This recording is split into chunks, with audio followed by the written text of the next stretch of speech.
स्वागत है जी आपका स्पोर्ट्स आर पर। मेरा नाम है आकाश और बात करेंगे इस वक्त क्रिकेट वर्ल्ड की सबसे ट्रेंडिंग स्टोरी के बारे में, जो कि है एंजेलो मैथ्यूज का हिस्टोरिकली क्रिकेट इतिहास में, इंटरनेशनल क्रिकेट इतिहास में पहली बार आपको टाइम्ड आउट डिसमिसल देखने को मिला, और वो भी इतनी बड़ी स्टेज पर, वर्ल्ड कप जैसी स्टेज पर आपको पहली बार ये डिसमिसल देखने को मिला। एंजेलो मैथ्यूज इसके शिकार हुए और कल्प्रिट बने सोशल मीडिया पर और अमंग आप कह सकते हैं क्रिकेट फ्रेटर्निटी शाकिब अल हसन को आप कह सकते हैं कि सोशल मीडिया पर बहुत ज्यादा ट्रेंड किया। शेम ऑन शाकिब पर बहुत ज्यादा लोगों ने एक्यूज कर दिया कि भाई ये बिल्कुल भी जेंटलमैन्स क्रिकेट पर आप इस तरीके से आप कह सकते हैं दाग लगा रहे हैं। इस तरीके की बातें भी हुई वहां पर, लेकिन क्या सही है क्या गलत है वो तो आप देखिए, लोगों का परसेप्शन हो सकता है, आपकी सोच हो सकती है। एग्जैक्टली तो इस डिबेट में आप कह नहीं सकते भाई कि कौन बिल्कुल गलत है कौन बिल्कुल सही। इट्स ऑल अबाउट कि आपका क्या परसेप्शन है, आपका पॉइंट ऑफ व्यू क्या है, आपका देखने का रवैया क्या है, आपकी सोच क्या है उस चीज को लेकर। तो अलग अलग ओपिनियंस हैं, क्रिकेट वर्ल्ड पूरा डिवाइडेड हो गया है। ज्यादातर लोग आप कह सकते हैं एंजेलो मैथ्यूज के फेवर में है, क्योंकि वो मूवमेंट उस तरीके का था जहां पर आप भाई देखिए खिलाड़ी को ज्यादा कुछ नहीं कहेंगे, आप उसको कहेंगे कि भाई जिसने इस तरीके का फैसला वहां पर लिया। शाकिब अल हसन ने, जैसा कह सकते हैं कि इस तरह की चीजें पहले भी हुई हैं, spirit of cricket, laws of cricket, लेकिन जो हम देखते हैं कि थोड़ा सा अनस्पोर्ट्समैन लाइक होता है ना, उसमें हम देखते हैं टीम अगर भाई आप अपना फैसला आप ओवरटर्न ही कर दें, इन अ सेंस कि आप अपनी विड्रॉ कर लें आप अपनी अपील, तो दुनिया आपको फिर मानती है कि हाँ भाई मसीहा बना देती है, बहुत अच्छा फैसला था ये था। लेकिन अगर आप प्रैक्टिकली देखें तो सही क्या है। अब दो ट्वीट्स चलाएंगे जी, जो क्रिकेटर्स ने भी ट्वीट्स किए हैं। उस्मान ख्वाजा ने एक बड़ा ही फैक्चुअली करेक्ट एक बहुत ट्वीट किया है, गौतम गंभीर ने ट्वीट करा वहां पर। गौतम गंभीर ने तो भाई लिख दिया साफ, absolutely pathetic what happened in Delhi today. ये है जी, absolutely pathetic what happened in Delhi today. उन्होंने तो इस चीज को आप कह सकते हैं भाई बिल्कुल ही खारिज ही कर दिया कि ये पैथेटिक है, ये बिल्कुल खराब है, क्रिकेट के लिहाज से देखा जाए तो बिल्कुल भी जायज चीज नहीं है। उन्होंने कह दिया कि ऐसी चीज करके आप क्रिकेट पर ही आप कह सकते हैं एक दाग लगा रहे हो।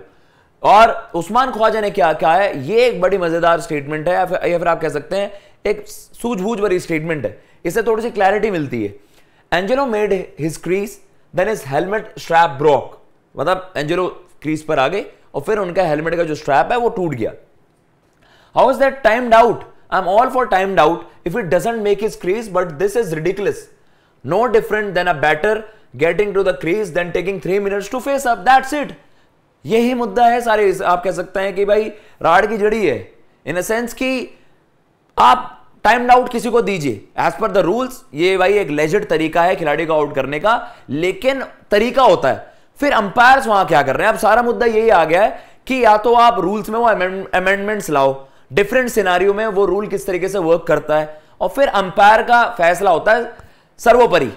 अंपायर से ज्यादा आप कह सकते हैं कि अंपायर के ना कोई इधर करेगा बात ना उधर करेगा, जो अंपायर ने कह दिया भाई वही आखिरी फैसला होता है। वो आप बाकी टेक्नोलॉजीज में भी देखते हैं, डीआरएस का फैसला होता है भाई, डीआरएस के फैसले में भी तो जब अंपायर की कॉल होती है, इवन टेक्नोलॉजी का आखिरी से थोड़ा ना होता है, अंपायर का होता है भाई। अगर अंपायर कॉल होती है तो अंपायर का ही फैसला वहां पर माना जाता है। तो यहां पर भी वही एप्लीकेबल है। अगर एक खिलाड़ी बैटिंग क्रीज पर आ गया और उसका स्ट्रैप टूट गया और वो उसके बाद उस स्ट्रैप को रिपेयर करने जा रहा है, वह किसी भी वे में वो क्रीज पर आकर इस सिनेरियो में देखा जाए तो benefit of doubt Angelo Mathews को मिलना चाहिए। इसमें कोई डिबेट ही नहीं है कि इसमें स्पिरिट ऑफ क्रिकेट क्या है, लॉज ऑफ क्रिकेट क्या है, इसमें अंपायर का फैसला बनता था भाई। शाकिब अल हसन तो विद इन हिज राइट्स थे, वो तो उनकी बात आप कह सकते हैं कि भाई उनको तो क्रिकेट के नियम के अनुसार तो वो अपील सही कर रहे हैं। अब इसमें आप स्पिरिट ऑफ क्रिकेट कह लीजिए या किसी और चीज को कह लीजिए, he was well within his rights to appeal, लेकिन उसमें अंपायर की ड्यूटी बनती है। सारा मसला आ जाता है कि अंपायर ने फैसला क्यों नहीं। अब अंपायर को इसमें इस तरीके, यार अंपायर जब आपको एलबीडब्ल्यू एडजस्ट कर देते हैं और फिर वो टेक्नोलॉजी दिखा रहा होता है कि भाई वो क्लिपिंग कर रही है और अंपायर ने आउट दिया होता है, तो अंपायर का डिसीजन माना जाता है, रादर देन की जो टेक्नोलॉजी ने आउट कर दिया वो अंपायर के फैसले पे भारी पड़ गया। तो यहां पर भाई चलिए बेनिफिट ऑफ डाउट था, एंजेलो मैथ्यूज उनका हेलमेट का जो स्ट्रैप है वो टूट गया, तो उसके बाद अंपायर एक कॉल ले सकते थे कि हाँ भाई बेनिफिट ऑफ डाउट मैं दे सकता हूं खिलाड़ी को कि इसको मैं आउट करार नहीं दे सकता, क्योंकि सिनेरियो उस तरीके का बन गया वहां पर। और कहीं ना कहीं सारी डिबेट इस बात पर थी, जो सारी कंट्रोवर्सी थी वो यही थी कि एटलीस्ट मतलब इसमें से किसका था टेक्निकली आप कहेंगे, आप गेम वाइज आप कहेंगे, रूल वाइज आप कहेंगे, तो बांग्लादेश ने भाई अपील करी और विद इन रूल्स वो आउट करार कर दिया गया। लेकिन इसमें अंपायर को भी सोचना चाहिए था कि भाई ये टाइम्ड आउट हुआ किस वजह से। इसमें एक स्पेसिफिक रीजन था कि अगर आप अपना हेलमेट अलग रख, मतलब आप हेलमेट में देखिए, आप इसमें आप बिल्कुल भी हल्के मतलब आप ये नहीं सोच सकते कि भाई हेलमेट टूटा हुआ हेलमेट है उसमें आप खेल रहे हो। वो क्रिकेट, अगर आप क्रिकेट जानते हैं, क्रिकेट में हमने पहले भी देखा है कि भाई आपने थोड़ी सी भी ढिलाई बरती और वहां पर आप कॉज कर सकते हैं उसको।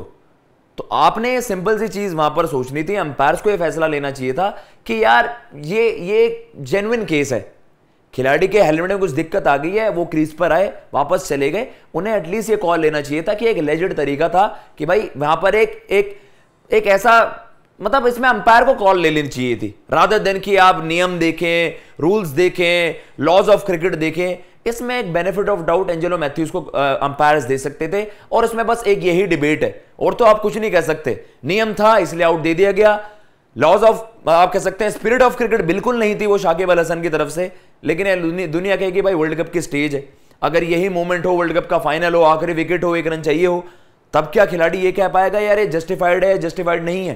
फिर तो वो रूल्स के विदिन से कहेगा भाई मुझे तो कप उठाना है। अब उसमें चाहे हमारी कोई स्पोर्ट्समैन स्पिरिट पर सवाल उठाए, तो अलग अलग सिनेरियोज हैं। बस हमारा यही है, हमारा कंक्लूजन ये है कि इसमें अंपायर्स को अपनी तरफ से वर्डिक्ट देना चाहिए, क्योंकि जो आपका कॉल होगा, जैसे आप सूझबूझ से उस फैसले को, इस सिचुएशन को काउंटर करते हैं, टैकल करते हैं, वो एक अंपायर की ड्यूटी बनती है, और अंपायर को यह फैसला एंजेलो मैथ्यूज के हित में देना चाहिए था। सारा मसला ये है। फिलहाल इस रिपोर्ट में इतना ही। अगर आपको ये वीडियो पसंद आई हो तो प्लीज चैनल को सब्सक्राइब करना ना भूलिएगा। फिलहाल मैं लेता हूं इजाजत। जय हिंद, जय भारत।